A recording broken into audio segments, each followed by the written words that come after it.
Magnetic grid பிளேன்னா என்ன? Magnetic grid பிளேன்னா ஒண்ணும் கிடையாதுங்க. இப்போ நான் வந்து சும்மா ஒரு ரெஃபரன்ஸுக்கு இங்க ஒரு பீம் டிராப் பண்றேன், இங்க ஒரு பீம் டிராப் பண்றேன், இங்க ஒரு பீம் டிராப் பண்றேன். இங்க ஒரு பீமு, இங்க ஒரு காலம், இங்க ஒரு காலம், இங்க ஒரு காலம், இங்க ஒரு காலம். ஸோ இங்க எல்லா இடத்துலயும் காலம் பீமா டிராப் பண்ணிட்டேன். ஏன் இது டிராப் பண்ணேன்னா, மேக்னெட்டிக் கிரிட்னா என்னன்னு காட்டுறதுக்காக தான். ஸோ இப்போ நான் மேக்னெட்டிக் கிரிட் பிளேன் நோல இருக்கு. இப்போ நான் என்ன பண்றேன், பி பிஇசில தான் நான் மாடல் பண்ணியிருக்கேன். பிசி சாரி. ஸோ எக்ஸ் ஆக்சிஸ் கரெக்ட்டா? எக்ஸ் ஆக்சிஸ்ல 4.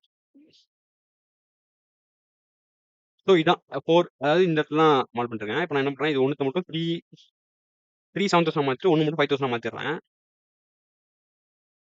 ஸோ இங்க பார்த்தீங்கன்னா கிரிட் மட்டும் தான் மூவ் ஆயிருக்கு. அதாவது நோ குடுத்துருக்கேன். மேக்னெட்டிக் கிரிட் பிளேன் ஆஃப்ல வச்சிருக்கேன். அப்போ கிரிட் மட்டும் தான் மூவ் ஆகுது. நான் அப்படியே இந்த கிரிட் ஆன் பண்ணிட்டு மேக்னெட்டிக் கிரிட் பிளேன் எஸ் குடுக்குறேன். இப்போ நான் எஸ் குடுத்த அப்புறம் இந்த கிரிட் என்ன ஆகும் அப்படின்னு பார்த்தீங்கன்னா, அதே தான். இங்க போயிட்டு நான் 5000 வச்சுக்கிறேன். இந்த இடத்துல அதாவது 7000ன்ற வேல்யூவ 5000 மாத்துறேன்.